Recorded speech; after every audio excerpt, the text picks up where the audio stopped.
And when I go to the city, I talk about fishing. You know, growing up in Moree, you know, you go river fishing, and you've got to explain to the city people that river fishing is a lot different to beach fishing or deep sea fishing, and it's all about preparation. You know, you need a couple of hours digging worms and catching yabbies for bait.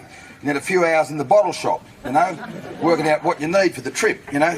Anything up to 3 days drive to that secret destination that only you and 175 other blokes know about, you know. You get to the camp, you set it up, you know, you get the eskies in the right place, the tent's up, fine. And then you set the lines. You might have a metal springer, a hand line, throw a few out. The more sophisticated might have an alligator clip with a bell on it, so you don't have to sit by the lines. You go back to where the eskies are, because that's pretty important. You've got to guard your own esky, do a bit of this stuff.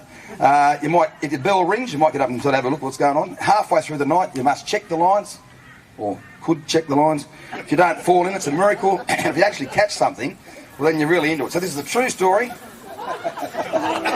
Oh, dear. Anyway, so this is a true story about 4 mates of mine. Only the facts have been changed to protect the innocent.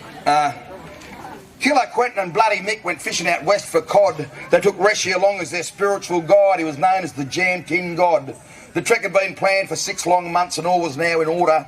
They were ready to go to the great beyond, just north of the Queensland border, with 1,000 yabbies, 600 carp and a mile or more of worms.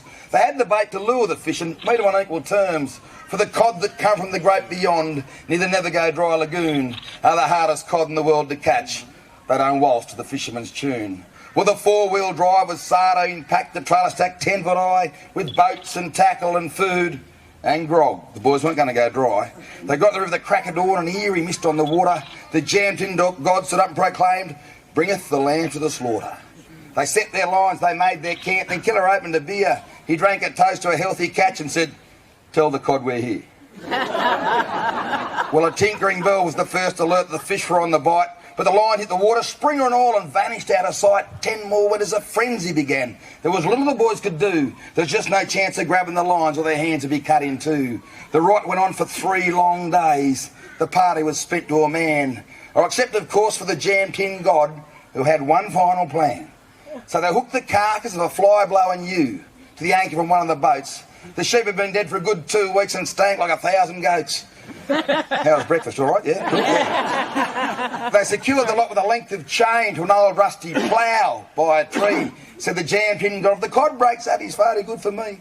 Well, they whistled their way to their sleeping bags with a jovial fisherman's choir. Then Quentin sang some Al Jolson songs by the flickering light of the fire. They drifted off to the land of Nod, but soon awoke in fright as the murderous sound of a fish-drawn plough came thundering through the night. The plough was headed straight for the camp, the chain was glowing red, gum tree snapped like matchsticks, and the boys thought they were dead. But Bloody Mickey cracked the whip and said, "Quick, get in the truck. We can catch this sucker with half a chance, you know, give it an ounce of luck."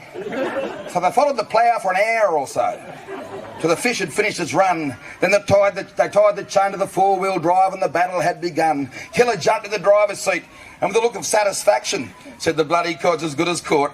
Get ready for some action." With the engine roared, the tyres spun, the boys were pushing hard. The sun came up, and the sun went down. And they'd gone for just a yard. But they inched ahead, the cod was beat, the boy loud a cheer, as this Moby Dick of the inland sea, he started to appear. With a mouth as big as a block of flats, was nothing he couldn't swallow. He was 40 foot from lip to gill, with plenty more to follow. Now Killer was clocking up overtime, the tyres were all but bald, while the others watched as the fish came out, and the river began to fall. And all across the countryside the rivers were running dry. From Mungandai to Shepherd, the folk were asking why. The Darling was barely a trickle, the Murray ran hardly a drop, till the PM flew in from Canberra and he begged the boys to stop. Sorry, she, I got update there, one. See, Julia Gillard, she's causing problems already in the pirates.